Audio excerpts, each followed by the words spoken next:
Hello dear students, welcome to my channel Maths Academy by Saurabh Parik. In previous video we have discussed important questions based on line in three-dimensional space. ठीक है?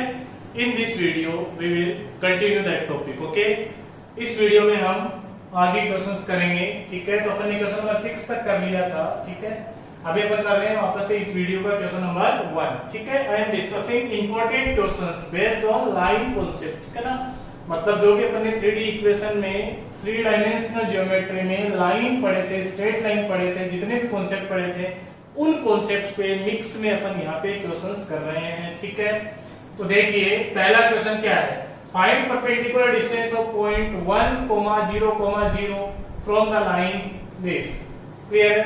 तो ये point तो पढ़ाया हुआ आपको. ठीक है ना, प्रीवियस वीडियोस में. अभी तो अपन को एक क्वेश्चन सॉल्व करना है. चलिए तो करते हैं.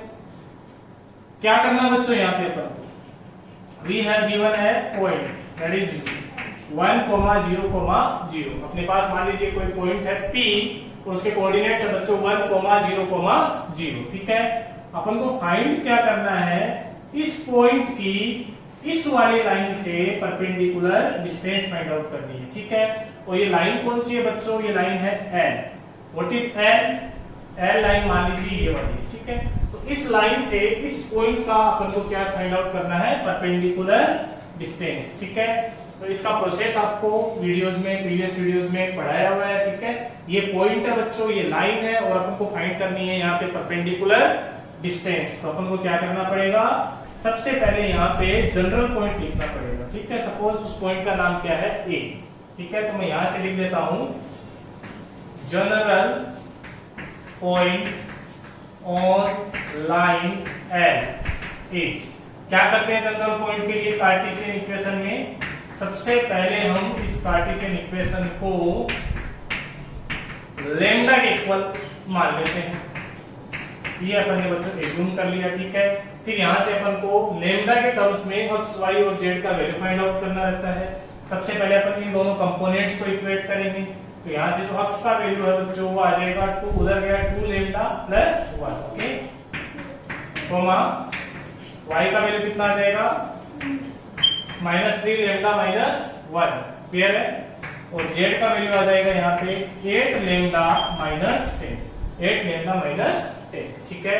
तो hence general point that is A which is 2 lambda plus 1 minus of 3 lambda minus 1 8 lambda minus 10. Okay, एक बार इसको वापस से चेक कर लेते हैं. 2 lambda plus 1 is right, minus 3 lambda minus 1 is right, 8 lambda minus 10 is right. Okay, चलिए अब बढ़ते हैं हम आगे.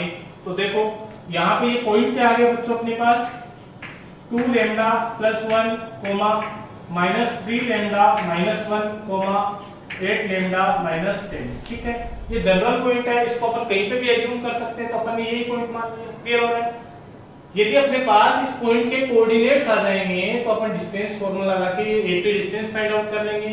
और ये डिस्टेंस क्या है बच्चों, परपेंडिकुलर डिस्टेंस है. ठीक है?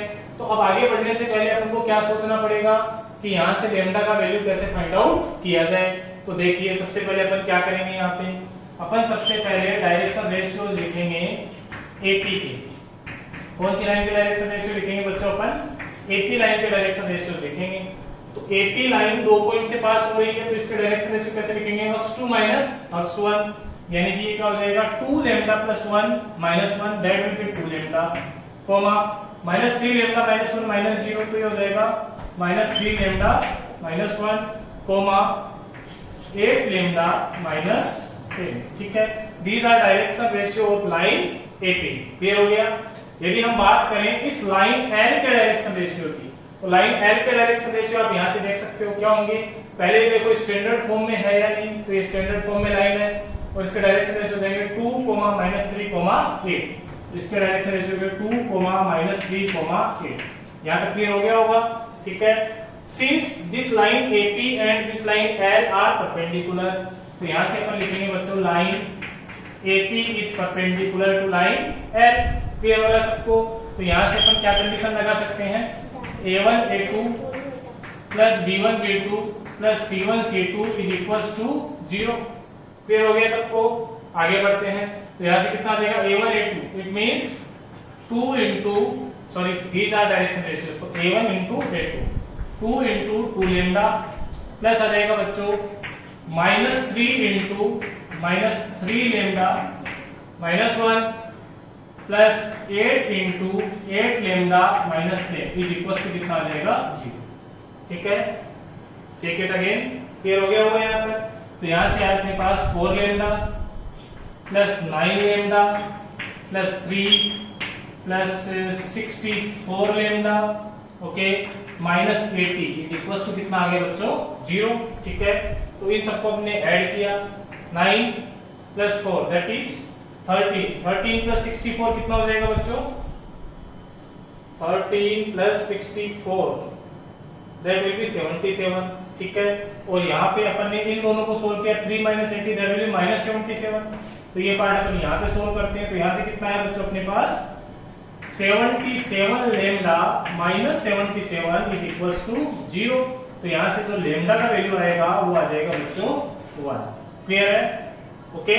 अब अपन चलेंगे इस पॉइंट के कोऑर्डिनेट्स फाइंड आउट करने, तो देखते रहिए आप ये वीडियो। तो देखो आगे क्या करेंगे, हम इस पॉइंट के कोऑर्डिनेट फाइंड आउट करेंगे। तो इसमें क्या करेंगे अपन, इस लैम्डा का वैल्यू पुट कर देंगे बच्चों। तो यहां से अपने पास तो ये फुट ऑफ परपेंडिकुलर बोल सकते हो इसको, फुट ऑफ परपेंडिकुलर मींस इस पॉइंट से अपन ने जो परपेंडिकुलर ड्रॉ किया है और उसका नाम क्या है पॉइंट ए, तो उसके कोऑर्डिनेट्स क्या आ जाएंगे बच्चों, लैम्डा की जगह 1 डालो आप, तो 2 + 1 दैट इज 3 कोमा यहाँ पे 1 डाला आपने तो -3 - 1 दैट विल बी -4 कोमा यहाँ पे 1 डालोगे 8 - 10 दैट विल बी -2। क्लियर हो गया यहाँ तक। तो ये हो गया अपने पास फुट ऑफ परपेंडिकुलर, यहाँ तक क्लियर हुआ। चलो अभी क्या फाइंड आउट करना है अपन को, तो perpendicular distance. Foot of perpendicular तो आ ही गया, अभी अपन को परपेंडिकुलर डिस्टेंस ही फाइंड आउट करनी है। तो लिखेंगे यहाँ पे परपेंडिकुलर डिस्टेंस, परपेंडिकुलर डिस्टेंस और दैट इज AP। तो यहाँ पे अपन डिस्टेंस फॉर्मूला यूज करेंगे।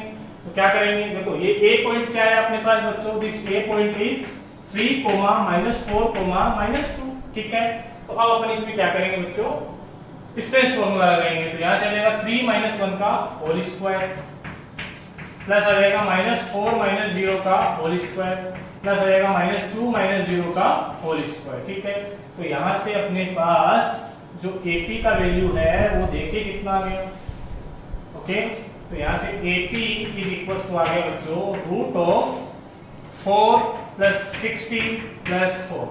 आई थिंक आपको यहाँ तक क्लियर हो गया होगा। 2 स्क्वायर 4, 4 स्क्वायर 16, 2 स्क्वायर 4। ठीक है, तो ये हो गया बच्चों √24। ठीक है, √24 को आप और क्या लिख सकते हो, तो आप क्या लिख सकते हो, इसको लिख सकते हो आप 2√6। क्या लिख दिया अपन ने इसको 2√6। ठीक है, तो ये अपने पास क्या आ गया परपेंडिकुलर डिस्टेंस। ठीक है, अभी इसी क्वेश्चन में आपको एक क्वेश्चन और पूछा गया है, वो क्या है बच्चों, इक्वेशन ऑफ परपेंडिकुलर। क्लियर है, क्या पूछा गया है, इक्वेशन ऑफ परपेंडिकुलर। तो इक्वेशन ऑफ परपेंडिकुलर और फाइंड आउट करते हैं। तो यहां से आ जाएगा इक्वेशन ऑफ परपेंडिकुलर AP। ठीक है, तो अब equation of perpendicular AP find out करना है। अपन जानते हैं कि ये AP दो पॉइंट से पास हो रहा है, one is A and other is P। तो कुल मिला के लाइन ही तो एक तरह से, तो इस लाइन की अपन को क्या फाइंड आउट करनी है बच्चों, इक्वेशन। तो चलिए इक्वेशन फाइंड आउट करते हैं। Since this line passes through two given points, one is A that is 3, -4, -2 and other is P that is 1, 0, 0। ठीक है, तो इक्वेशन क्या आ जाएगी बच्चों, x1 y1 z1 x2 y2 z1 x2 y2 z2। ठीक है, तो इक्वेशन आ जाएगी x - x1। ठीक है, तो कितना बच्चों ये 3 अपॉन में आता है x2 - x1 that is 1 - 3 -2 is equals to y - y1।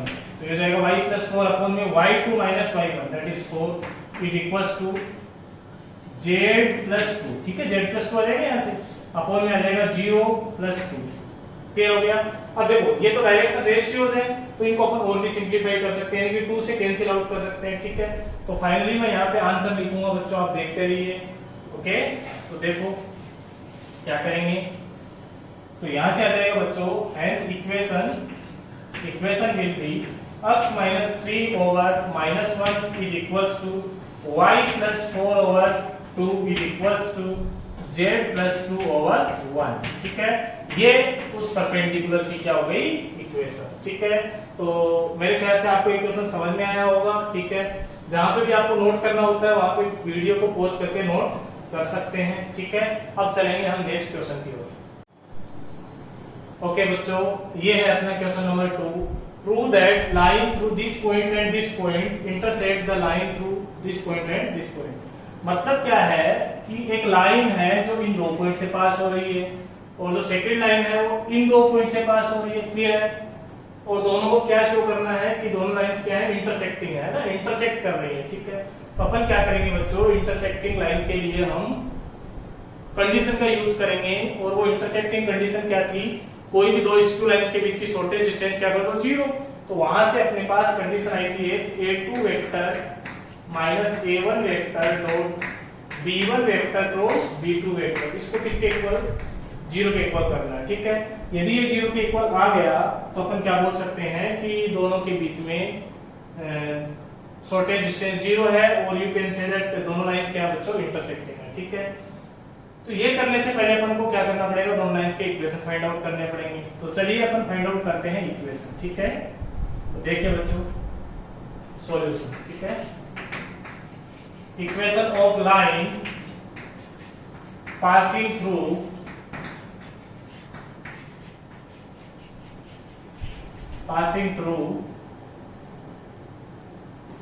To given points, ठीक है। मैं वेक्टर फॉर्म में लिख रहा हूँ, ज्यादा अच्छा रहेगा क्योंकि वेक्टर फॉर्म में डायरेक्टली अपन वो कंडीशन यूज कर सकते हैं, ठीक है।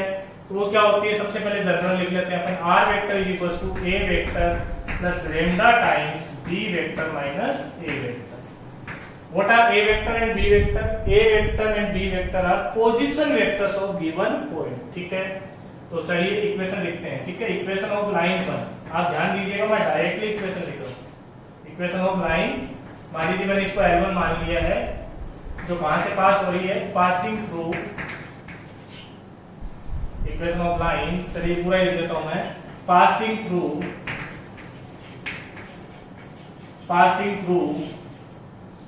A that is 0 minus 1 and B that is 4 5 and 1, ठीक है। तो इन दोनों से पास होने वाली लाइन की इक्वेशन लिखते हैं हम। r vector is equal to कितना आ जाएगा बच्चों, a वेक्टर। तो a vector means first point का position vector, that will be 0 i cap minus of j cap minus of a cap plus lambda times, ध्यान दीजिएगा, b vector minus a vector.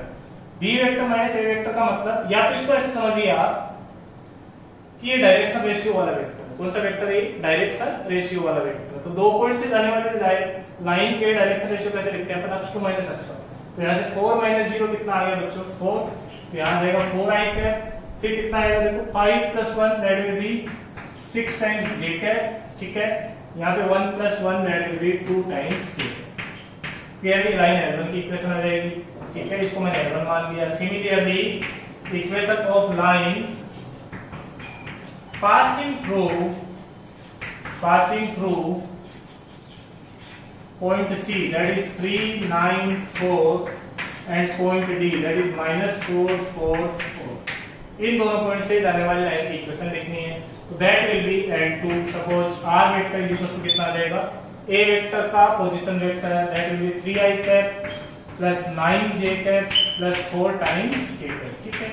किसी को मान सकते हो आप फर्स्ट पॉइंट, उससे कोई फर्क नहीं पड़ता, ठीक है। प्लस लैम्डा टाइम्स क्या आ जाएगा बच्चों, x2 माइनस x1। तो वही चीज लिखनी है, -4 minus 3 that will be -7 i cap, 4 minus 9 that will B minus of 5 j cap, 4 minus 4 कुछ भी नहीं आएगा यहाँ पे, क्लियर है। तो यहाँ से अपन क्या लिख देंगे, ओके। ये दोनों लाइंस के क्या आ गए बच्चों अपने पास इक्वेशन, ठीक है। अब कंपेयर करके हम इंटरसेक्टिंग कंडीशन यूज करते हैं, ठीक है। तो सबसे पहले इंटरसेक्टिंग कंडीशन क्या होती है वो बताइए आप।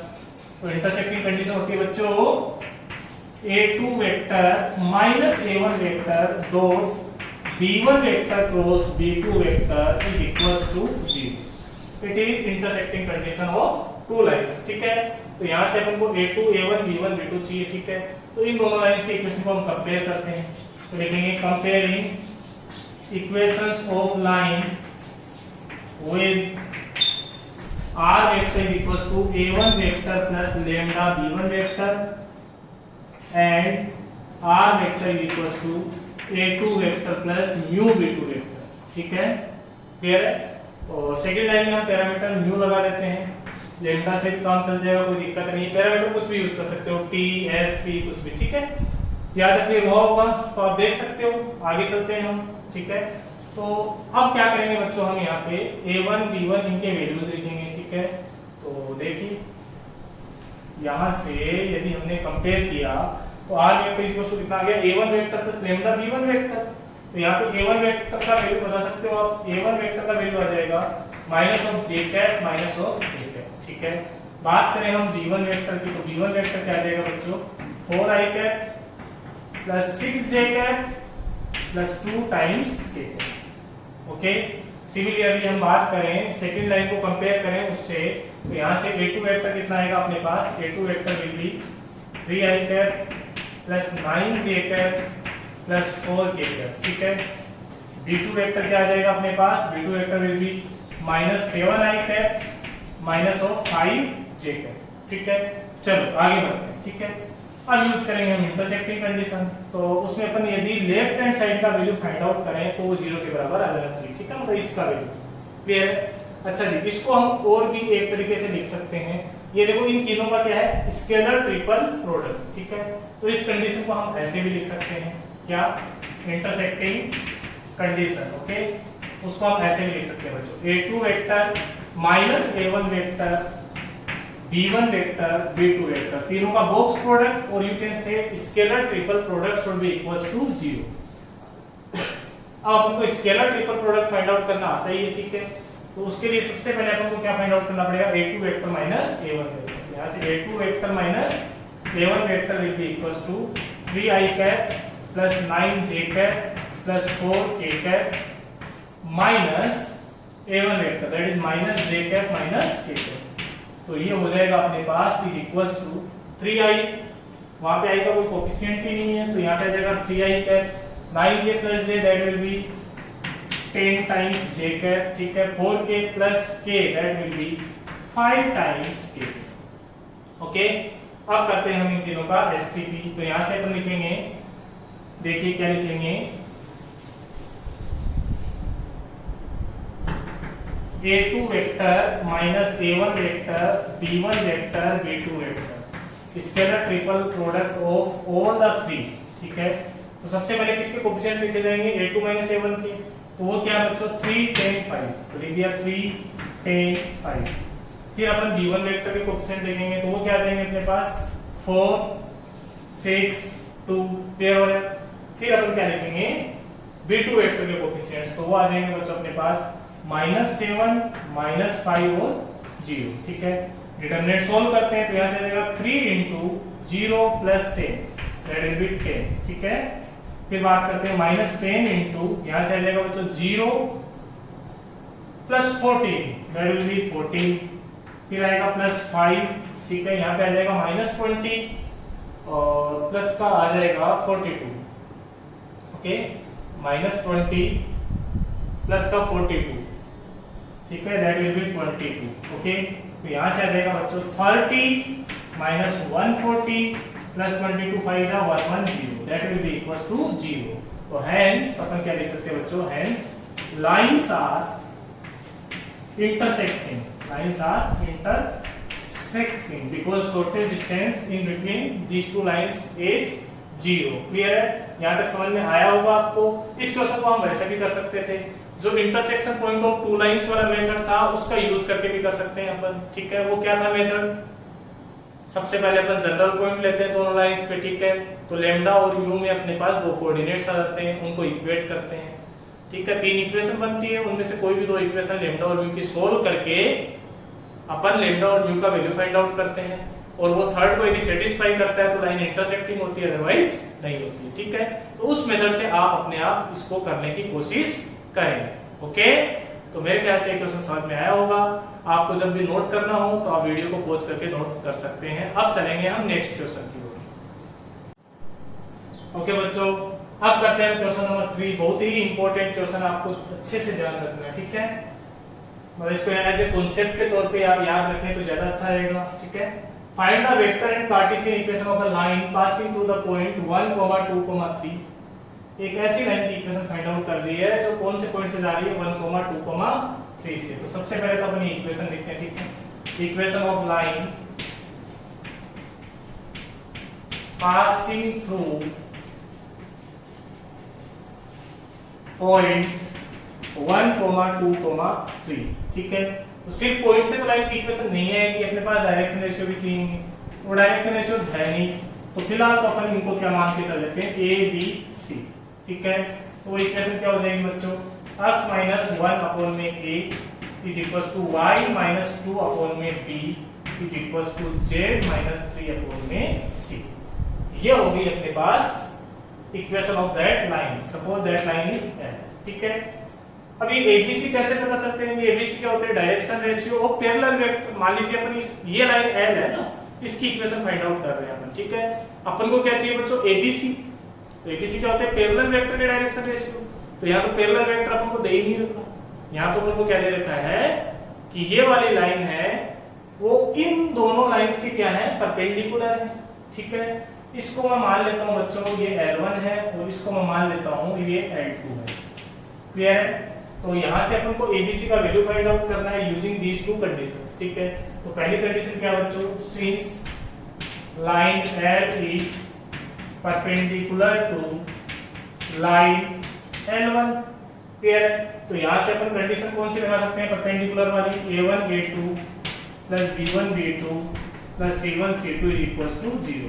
What are A1 B1 C1 direction ratio of this line, A2 B2 C2 अपन इस वाली लाइन के डायरेक्शन रेशियो लेके चल रहे हैं। ठीक है, तो यहां से अपन ने लिखा, देखो ये हो गए A1 B1 C1 और ये हो गए A2 B2 C2। तो यहां से एक कंडीशन बनी अपने पास, that is A into 1 plus 2 into B plus 3 into C is equals to 0।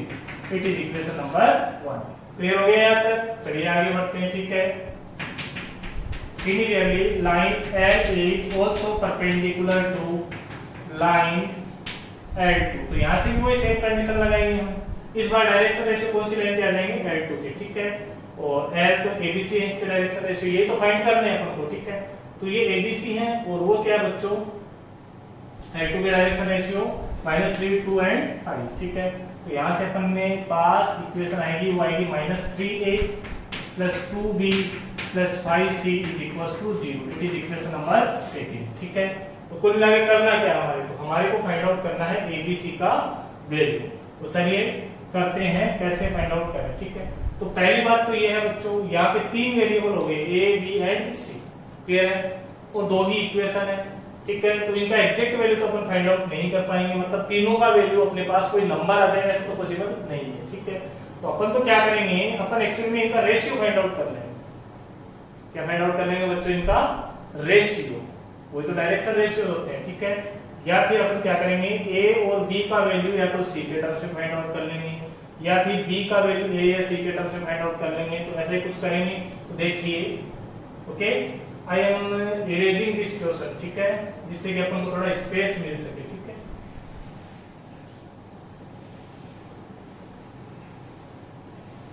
Okay, तो देखिए क्या करेंगे, हम इनको सॉल्व करेंगे। अपन ने क्या किया बच्चों, a प्लस 2b को लिख दिया -3c। क्लियर हो रहा है सबको। ठीक है, उसको उधर शिफ्ट कर दिया, और सिमिलरली हमने -3a प्लस 2b को क्या लिख दिया, -5c। अब हम क्या करेंगे, a और b का वैल्यू c के टर्म्स में निकाल लेंगे हम। ठीक है, तो यहां से आ जाएगा प्लस माइनस प्लस। ठीक है, 2b से 2b कैंसिल आउट हो गया, तो यहाँ पे आ गया 4a is equals two plus 5c minus 3c that is 2c। ठीक है, तो यहाँ से a का वैल्यू आ जाएगा बच्चों c/2। a का वैल्यू क्या आएगा अपने पास c/2। a का वैल्यू अपन यहाँ पे c/2 डाल देते हैं, ठीक है। तो यहाँ से आ जाएगा c/2, ठीक है, plus 2b is equal to -3c। तो यहाँ से 2b इज इक्वल टू कितना आ जाएगा, -3c माइनस c/2। तो 2b इज इक्वल टू आ जाएगा बच्चों, that will B -6c minus c। तो ये हो जाएगा -7c/2।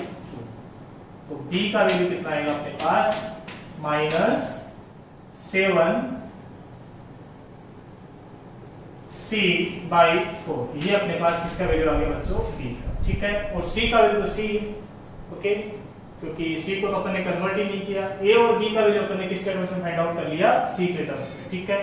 तो अब चलते हैं हम आगे, ठीक है। इसको मैं इरेज कर रहा हूं, आपको नोट करना हो तो वीडियो को पॉज करके नोट कर सकते हैं। तो देखिए बच्चों, hence equation of line will be, तो लाइन की इक्वेशन क्या हो जाएगी, तो देखिए आप, लाइन की इक्वेशन हो जाएगी यहाँ पे x -1 अपॉन में a का वैल्यू आप c के टर्म्स में रख दीजिए, तो that is c/2 is equal to यहाँ से आ जाएगा y -2 अपॉन में b। b कितना आ जाएगा बच्चों, माइनस का 7c/4 इज इक्वल टू यहाँ पे आ जाएगा z -3 अपॉन c को c रहने दीजिए। अब दीज आर रेशियोज, तो c से c कैंसिल आउट हो जाएगा, ठीक है, ओके। और सेकेंडरी थिंग ये है कि डिनोमिनेटर में 2 और 4 आ रहा है, तो अपन क्या करते हैं, इनको 4 से मल्टीप्लाई कर देंगे, ठीक है, जिससे कि अपने पास कोई नंबर से रेशियो आ जाए, फ्रैक्शन में नहीं रहे वैल्यूज, ठीक है। तो यहाँ से आ जाएगा अपने पास x -1 अपॉन, मैंने क्या किया, पहले तो c को कैंसिल आउट किया है बच्चों यहाँ पे, ठीक है। देन आफ्टर मैंने इसको 4 से मल्टीप्लाई किया, तो 4 से मल्टीप्लाई किया तो यहाँ पे आ जाएगा 2 इज इक्वल्स टू कितना आएगा बच्चों, y -2 अपॉन में, इसको 4 से मल्टीप्लाई करेंगे तो this will be -7 is equals to यहाँ पे आ जाएगा z -3 अपॉन में, इसको भी 4 से मल्टीप्लाई करो तो दैट विल बी 4। ये अपने पास उस लाइन की क्या हो जाएगी बच्चों, इक्वेशन जो 1, 2, 3 से पास हो रही है, और ये वाली लाइन उन दोनों लाइंस के क्या है, परपेंडिकुलर है। क्लियर है। इस क्वेश्चन को करने का एक मेथड और हो सकता था, ठीक है, तो वो मेथड भी आप समझिए, ओके, इसको नोट कर लीजिए, ओके। तो वो मेथड क्या हो सकता था बच्चों, वो भी देखिए आप। देखिए अपन को बच्चों इस लाइन की इक्वेशन फाइंड आउट करनी है, अपन को क्या करनी है, इस लाइन की इक्वेशन फाइंड आउट करनी है। क्लियर हो रहा है सबको, ठीक है। मान लीजिए ये वाली लाइन है, इसकी अपन को क्या फाइंड आउट करनी है, इक्वेशन फाइंड आउट करनी है। ये क्या है, L है, क्लियर है। और ये L लाइन दो लाइंस के परपेंडिकुलर है, ठीक है। ये L लाइन एक तो इस L1 के परपेंडिकुलर, क्लियर है, और दूसरा मान लीजिए इस L2 के भी ये क्या है बच्चों, परपेंडिकुलर है, क्लियर है। ऐसा मान के चले, ठीक है। आप इमेजिन करने की कोशिश करना, ये जो L लाइन है, ये जो L लाइन है, ठीक है ना, ये वाली लाइन मान लेते हैं अपन L, वो इस L1 के भी परपेंडिकुलर है।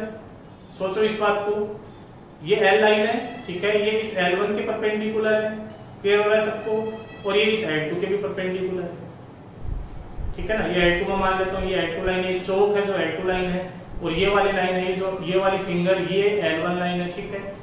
तो ये L1 और L2 दोनों के परपेंडिकुलर लाइन ये L है, क्लियर है, ओके। अपन को पता है इस L1 के पैरेलल वेक्टर है, that is V1 vector, L2 के पैरेलल वेक्टर क्या हो जाएगा, V2 वेक्टर, ठीक है। दोनों का यदि हम क्रॉस प्रोडक्ट करें, ठीक है, तो अपने पास इन दोनों के परपेंडिकुलर वेक्टर आएगा, तो वो इस वाली लाइन L के क्या आ जाएगा बच्चों, पैरेलल आ जाएगा। क्लियर भाई नहीं हुआ। आप इमेजिन करो ये लाइन L है, okay, this one is line L, ठीक है। और ऐसे कोई दो लाइन है, ठीक है ना, एक लाइन ऐसे एक लाइन ऐसे, वो इस लाइन के क्या है, परपेंडिकुलर। तो यदि हम इन दोनों लाइंस के V1 वेक्टर और V2 वेक्टर का क्रॉस प्रोडक्ट करेंगे, ठीक है, तो वो इसके परपेंडिकुलर आएगा इन दोनों लाइंस के, ठीक है। इन दोनों लाइंस के क्या आएगा बच्चों, परपेंडिकुलर आएगा, क्लियर है। और हमारे को इस लाइन की इक्वेशन फाइंड आउट करनी है, तो इनके जो परपेंडिकुलर वाला वेक्टर होगा वो इस वाली लाइन के क्या होगा बच्चों, पैरेलल होगा, ठीक है। तो अपन इस वाली लाइन के पैरेलल वेक्टर आ गया अपने पास, तो वो डायरेक्शन रेशियो वाला वेक्टर हो गया, तो ऐसे भी कर सकते थे, ठीक है।